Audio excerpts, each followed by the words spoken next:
6장 1절부터 10절까지 말씀입니다.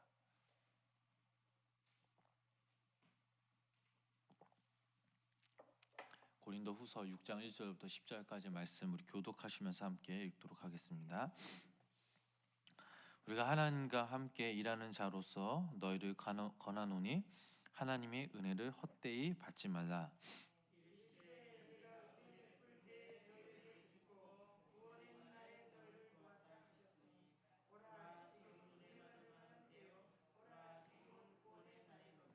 우리가 이 직분이 비방을 받지 않게 하려고 무엇이든지 아무에게도 거리끼지 않게 하고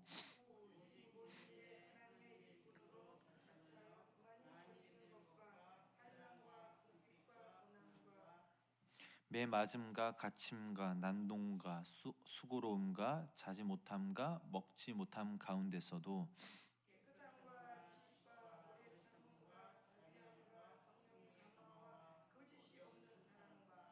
진리의 말씀과 하나님의 능력으로 의의 무기를 좌우에 가지고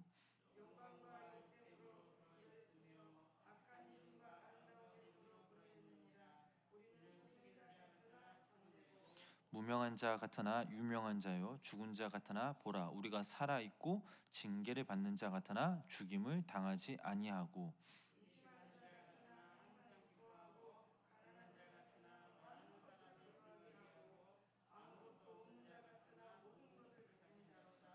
아멘.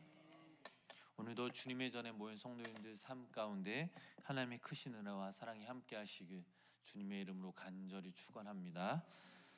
오늘 본문 말씀에서는 사도 바울이 자신이 하목을 맡은 자로서 복음을 전하게 하고 또 어떤 자세를 가졌으며 또 어떤 고난을 겪었는지에 대해서 밝히고 있습니다. 오늘 우리가 본문 3절 말씀을 이렇게 보면요, 제가 읽어보겠습니다. 우리가 이 직분인 비방을 받지 않게 하려고 무엇이든지 아무에게도 거리끼지 않게 하고라는 그런 말씀이 있습니다. 바울은 자신이 하나님께로부터 하목해하는 직책을 받았고 또 자신이 어떤 원칙 속에서 자신의 삶을 살았는지 밝히고 있습니다. 다른 사람이 실족함으로 하나님과 화해를 하지 못하는 일이 없도록 스스로 조신하게 행동하려고 했음을 알 수가 있습니다. 하목의 직책을 받은 자로서 철저하게 자기 절제를 삶의 원칙으로 삼았던 것입니다. 여기서 우리가 생각해 볼 것은 바울이 다른 사람을 위해서 자신 스스로 절제한 행동을 한 그런 목적이 무엇이고 단지 자기가 하목의 직책을 맡은 자였기 때문에 이런 태도로 살았나 아니면 하나님의 책망이 두려워서 이렇게 살아간 걸까라는 그런 생각을 해볼 수가 있는데 그러나 성경에서는 그 결론은 바로 아니라라는 사실입니다.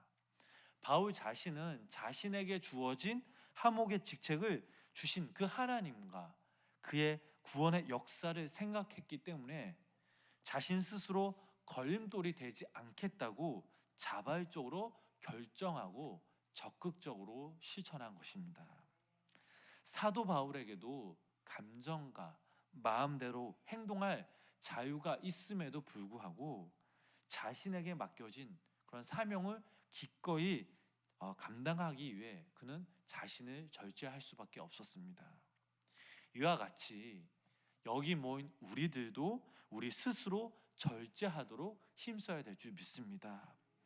우리들도 사도 바울처럼 하목의 직책을 맡고 있기에 스스로 조심하고 절제하고 복음의 전파 또한 다른 사람의 구원을 위해서 우리 자신이 걸림돌이 되지 않고 오히려 우리의 모습과 행동으로 구원의 역사가 크게 일어나도록 노력해야 될 줄 믿습니다.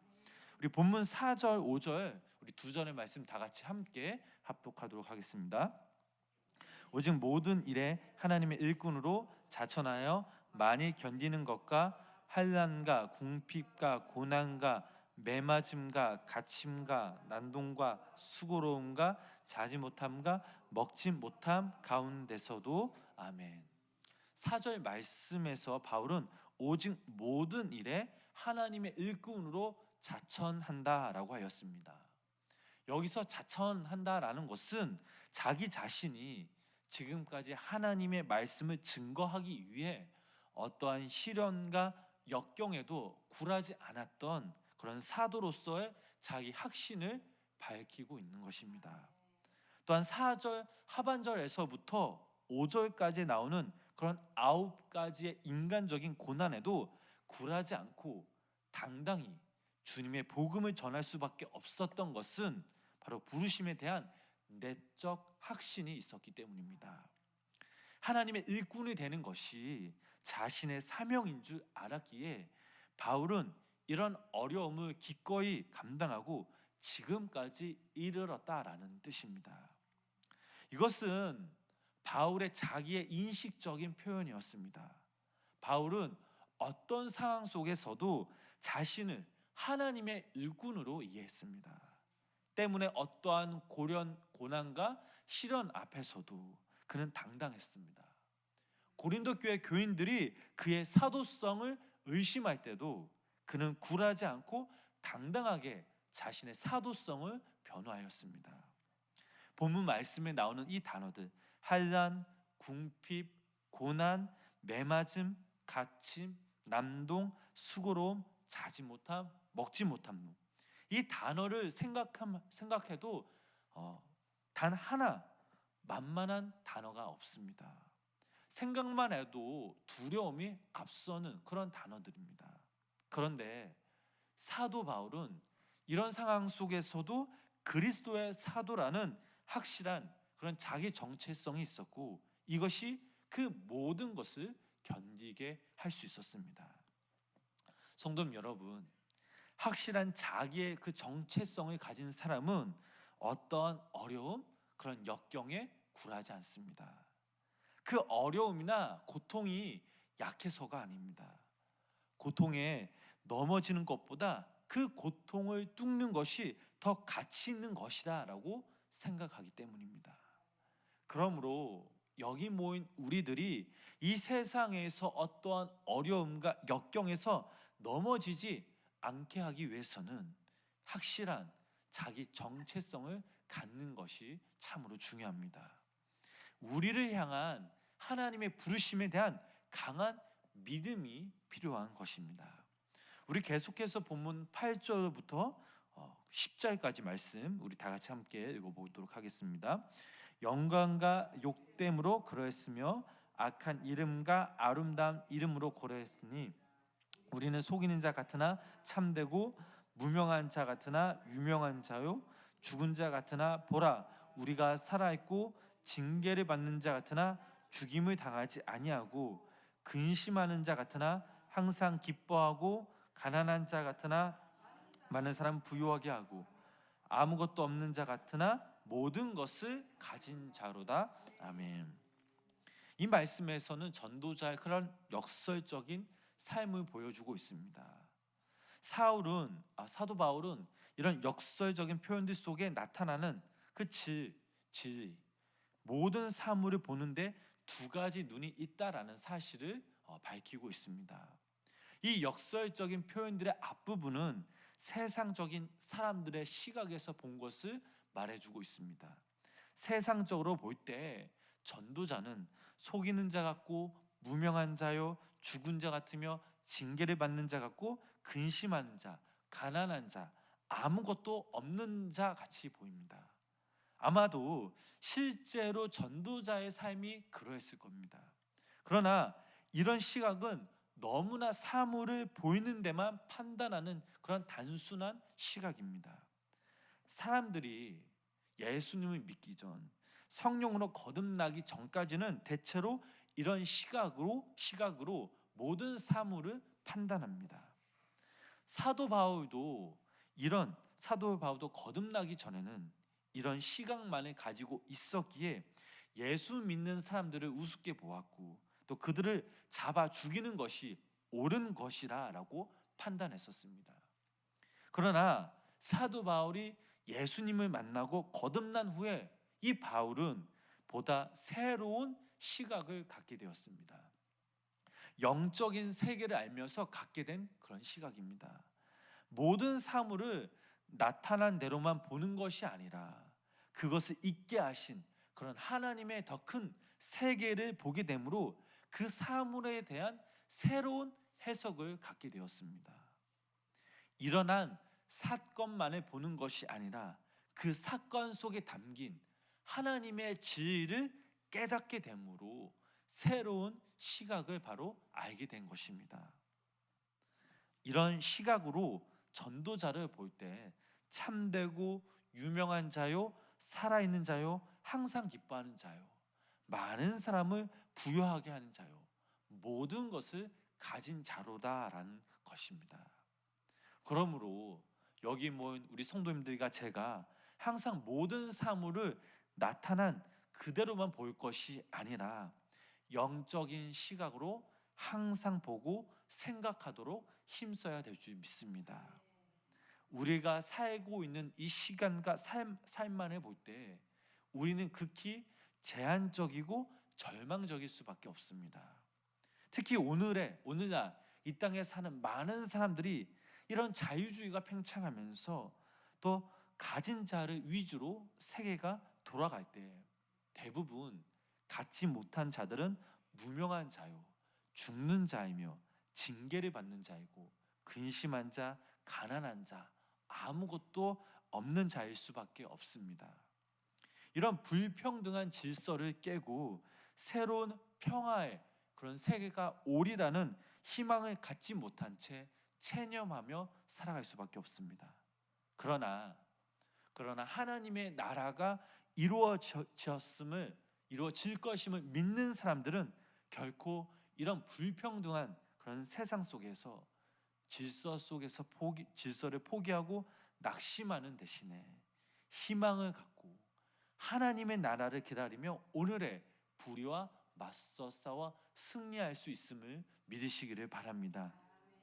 우리가 믿음을 갖고 정말 예수님을 인격적으로 만나 거듭나면 이 땅의 짧은 삶에 머무르지 않고 영원한 그런 하나님의 나라에 대한 비전을 갖게 됩니다. 비록 이 땅의 삶에서 우리는 고난당하고 가난하게 살아도 그 때문에 울고 웃는 대신에 하나님의 나라에 대한 소망을 갖고 또 그것을 지니면서 그 고난을 극복해 나가는 그리스도인이 될 줄 믿으시기를 바랍니다. 특별히 오늘 이 말씀에서 사도 바울의 여러 역설적인 삶의 모습 가운데서 아무것도 없는 자 같으나 모든 것을 가진 자란 이런 말씀을 우리가 주의 깊게 살펴볼 필요가 있습니다.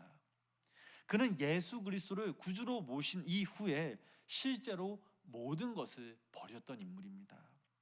그를 떠받쳐 주던 세상의 모든 지위와 명예와 재물을 다 버렸습니다. 그에게 자랑할 만한 것은 아무것도 남아있지 않았습니다.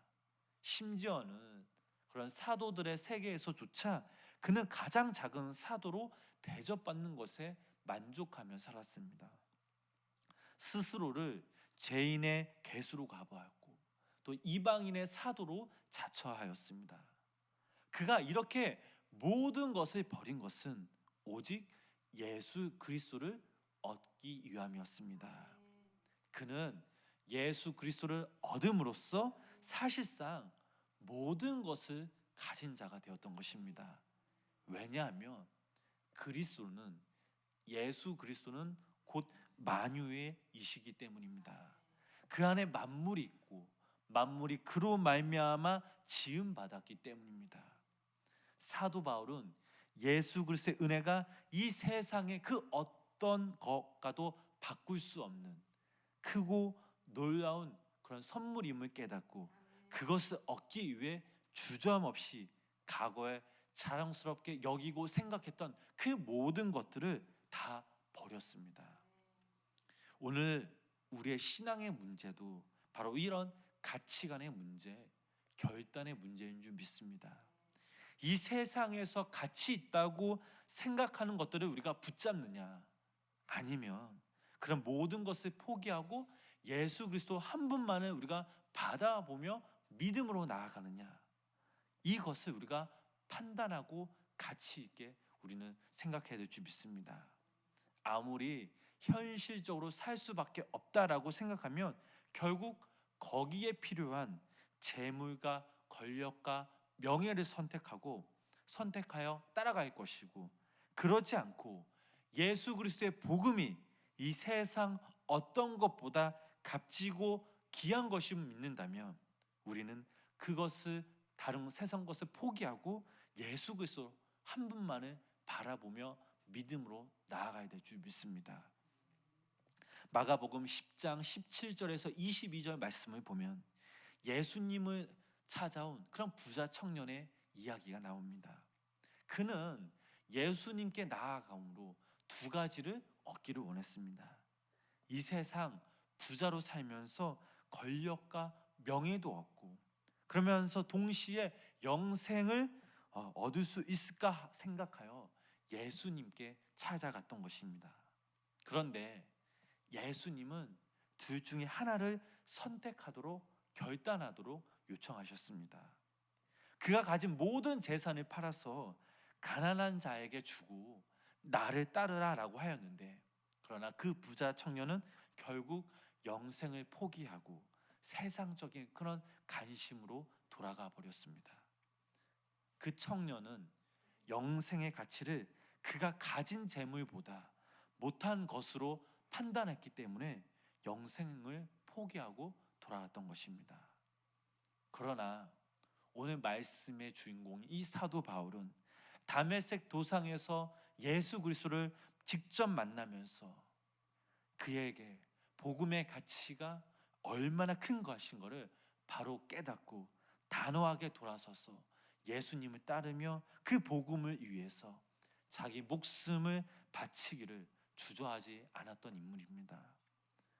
그러나 그 후 사도 바울은 모든 것을 가진 자로서 예수 그리스도 한 분만을 만족하면서 그는 살았습니다.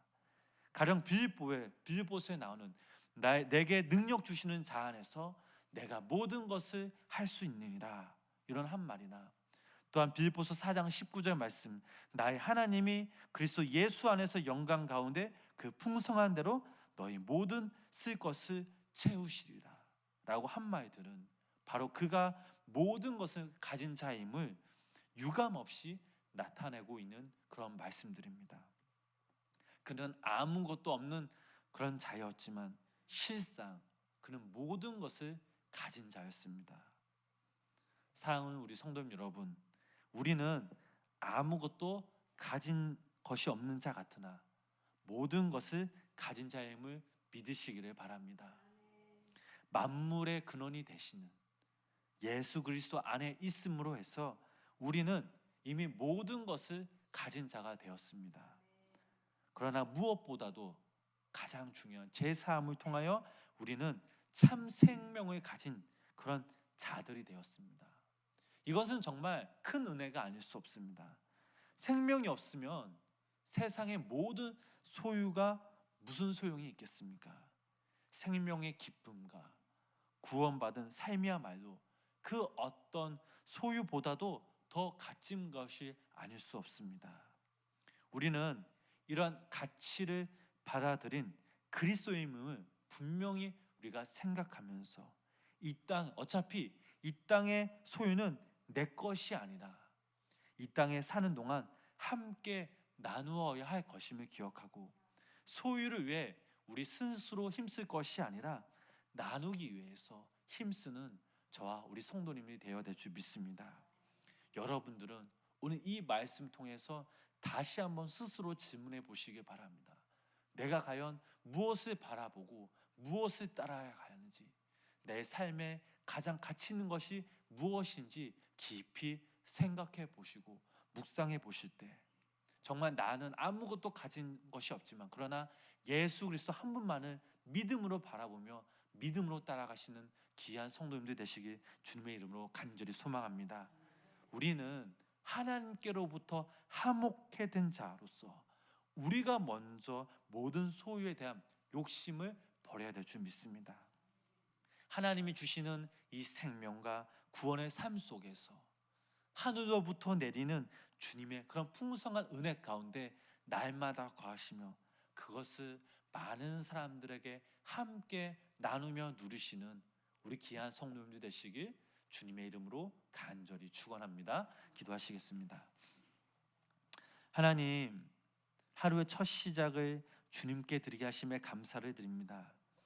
오늘 하루도 우리가 이 땅에서 살아갈 때에 오늘 이 시간 우리가 지금 드린 이 예배의 능력, 예배의 은혜로 살아갈 수 있도록 성령님 인도하여 주시옵소서.